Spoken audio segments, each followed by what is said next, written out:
In this video, we're going to do a full keyword analysis and give you a quick way to identify on which keywords you should focus for your SEO campaigns. So let's get started by just copying the template in this lesson. If you do so, you will end up on the screen like this.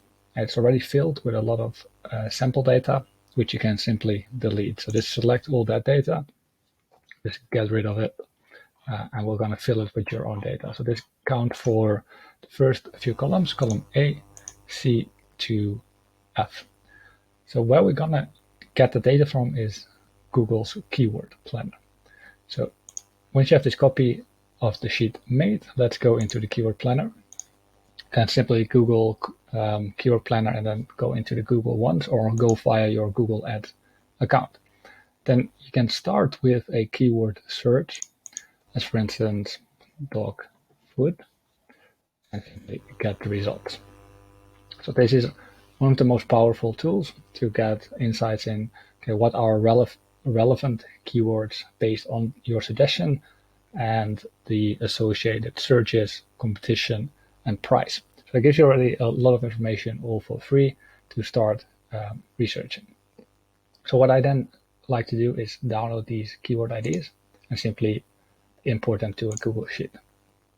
So if you do that, you can copy and paste them into the relevant columns, and then we can start the audit.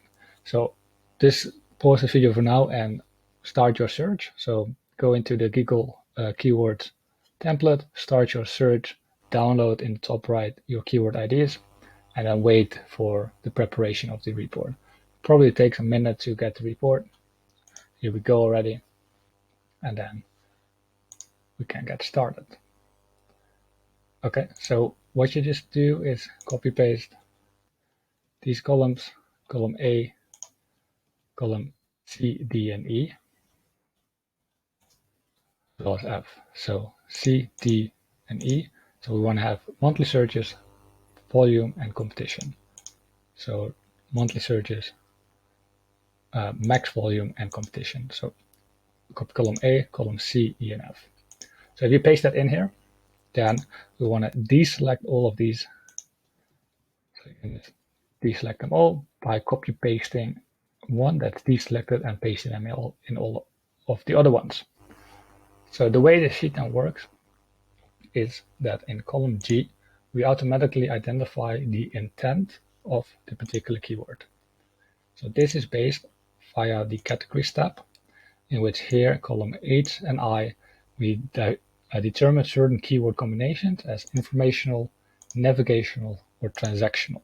So this is very important. For instance, if you want to increase direct conversions, so more higher end of the funnel, instead of like all the way to the beginning of the funnel, you want to focus on transactional keywords. So transactional keywords are like buy, coupons, deals. So you want to create content around that. If you want to create more awareness and like get on the radar for people that are searching or like discover your brands for the first time, you want to be more navigational or informational. Okay, so it's important that we can identify quickly those keywords, and you can just filter on them to find them. Then here, column H, we identify branded versus non-branded, because oftentimes we want to focus on non-branded keyword terms so that people discover like us with generic searches. So instead of searching for our brand name, so our company name or our competitor's company name, because those are very high intent searches for those particular brands, we want to focus on non-branded. So again, in this tab, categories, column A, we can determine all the brands. In this case, I went for all kinds of dog brands, but you can literally put in your company name, your competitors' company names to see which of these are branded or non-branded.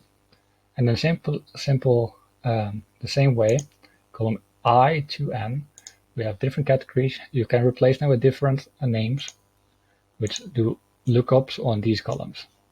Okay, so that's just to give you an idea of how you can quickly search and navigate from certain keywords to get ideas. Once we set that all up, the only thing left is literally to filter by average monthly searches. So we want to have the highest first. We want to have low competition. and we want to have the highest amount of volume there as well. So then we get down to kind of these two that stand out. Okay, so then we also want to have medium competition. Okay, this one kind of stands out as well. So there's sometimes some discrepancy between average monthly searches and max searches. It could be because of this sample data. Just have a look for yourself. So let's say we select that one as well. And you might want to do this for way more. Hopefully your data gives you a lot of like high volume searches with low competition, but kind of it depends a little bit. So just have a play with these filters, sort the data, and then any keywords that you find interesting that stand out, just select them, because what will happen there is that they will appear here. So you get a nice overview of all the keywords that you should create content for. What you then can do is use those keywords in combination with our lesson on the content planning to actually start thinking, okay, what content can we create around these keywords and stand out? So I hope that this template can really help you get a hold of, get a good grasp of like the keyword planner tool from Google, and yeah, give you like a quick overview on what content to generate next and where is the sort of lowest hanging fruit, and start making progress with that. So let me know if you have any questions. Just reach out to me in the comments or ask a question or just on any social platform, and happy to help out. Good luck.